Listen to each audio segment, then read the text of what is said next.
Yo, what's up guys, welcome back. So, new archetype, they were revealed last week, so I'm a bit late, but it is what it is. So finally found the time to try them out. Kshatri-La, I hope I pronounced them right. They are an archetype very similar to True Draco. They currently have 3 different monsters. They are all level 7, they have the capability to special summon themselves from the hand for free if you don't control any monsters. So it's very similar, I guess, to Cyber Dragon, so that's fantastic. So again, as I mentioned before, they're very similar to Draco. One of them searches a monster, so the Stratos, one of them searches the spell, one of them searches a trap, which I feel is just fine as a one-off. Going first, I feel the best one is this one, that is the Spell Searcher. And their spell here, the one that I have in my hand, it's a continuous spell that I guess most importantly, it's basically a once per turn monster reborn for any of your, new archetype monsters, right? So what's the gimmick of the deck? I feel it's this one.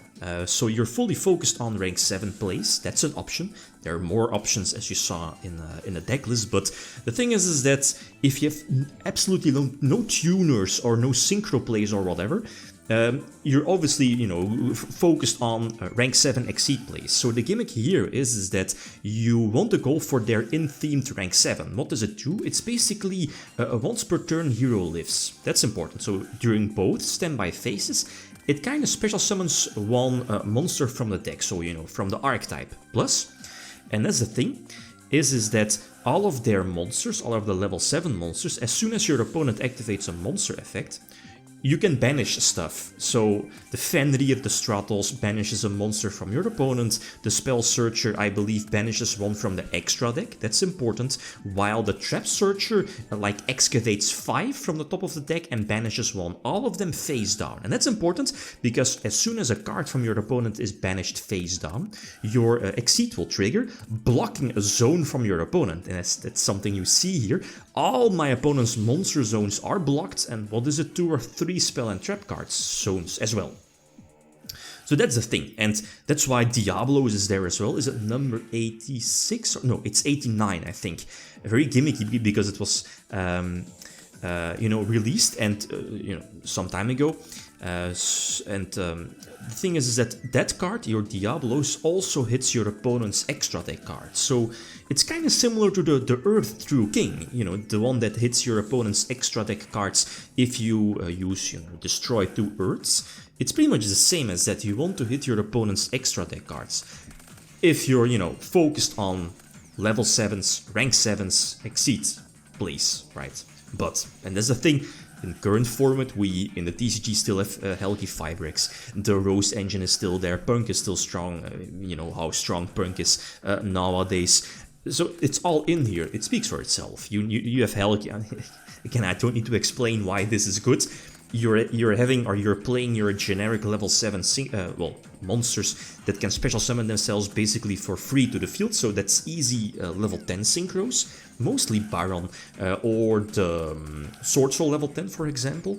There is the Helgi line, or there are some Helgi lines, as you know, due to P.U.N.K and the Rose engine as well. Zeus plays are there because of the rank 3, for example, or rank 7, but the thing is that, and there should be one replay already as well, is that, let's say if you opened, and I believe it's one of the further ones, like if you open only level 7 / rank 7 exceed plays, your boards, I feel, are not going to be that strong, unless of course I, probably need to change my build for that, dedicating my build a bit more for rank 7, because I feel, with the current format, this is, I feel, a bit superior, like Helgi, Rose, the shenanigans, and there's a small danger engine as well. I dropped it, double Nessie and the, the level 7 one, the one here in my hand.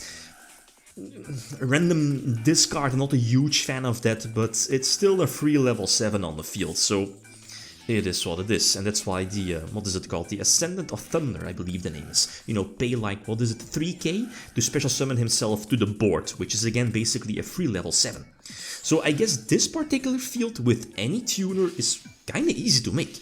You can go for an easy level 7 summon, preferably going first, that's your Spell Searcher.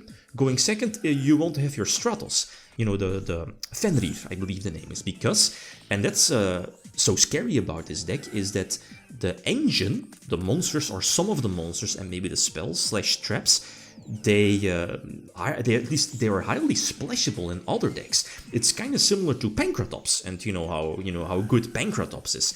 And the thing is that, and I believe this is Fenrir, yeah, the monster searcher. It gets Ashwells, that's right, yeah.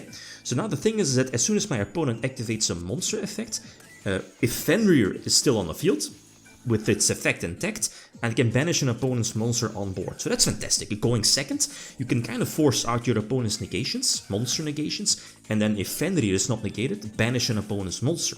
So again, kind of similar to Suking Alpha or Pankratops, right? So again, very, very strong. Plus, it's a monster searcher, you know, from the archetype. So again, searching either the spell searcher or the trap searcher.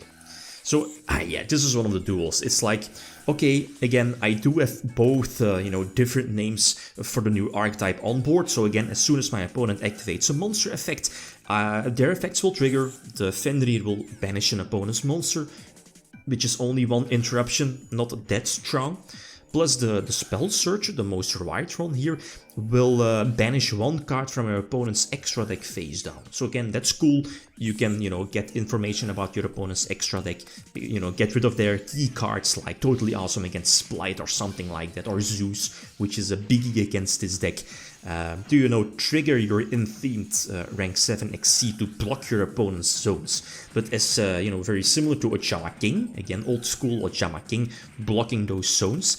As soon as your rank 7 Exceed leaves the field, your opponent will regain access to all of those blocked zones. So that's a problem. And okay, it does have a built-in protection effect, very similar to Sandmanes, but you know, stuff like Unicorn, Zeus are so easy to make cards nowadays, and they'll just dump on this new Exceed.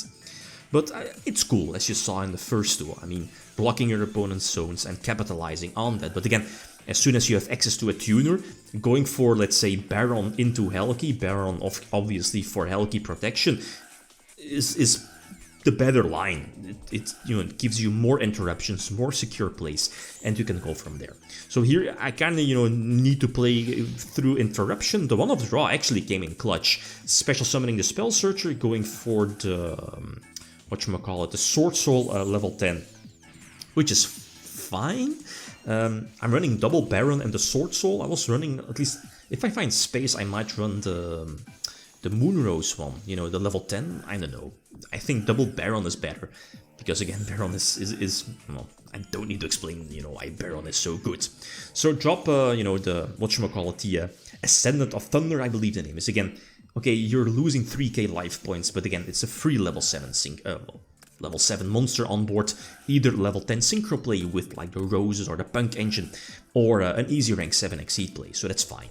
So going second against Splight, and this hand I guess is fine, but Splight with Totally Awesome, that's just a problem. And as you saw in all the duels here, you like going first, if you're able to, you know, get some shenanigans going and being able to, you know, banish your opponent's extra deck cards.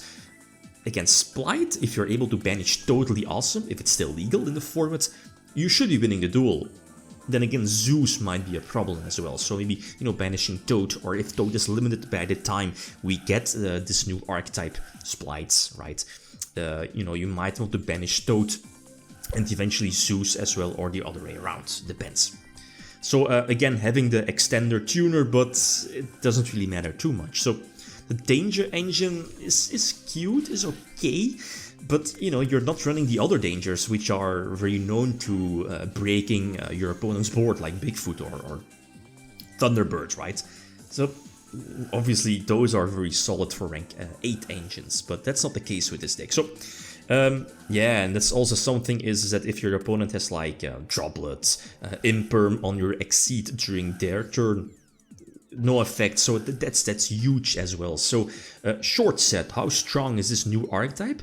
It's actually strong, not going to lie. The splashability of this engine is, at least of some of the monsters like Fenrir, is very high. A lot of decks can definitely splash in that, or, you know, or splash that in, or side deck it. But this is only the first wave of support, and it's really, really promising. Depends, right? When we get the cards, is Helki still legal? How strong is the P.U.N.K engine still? Who knows? So okay, All suggestions are welcome. Thanks for watching. Feel free to leave a comment or like. If you enjoyed the video, Vikim signing out. Peace.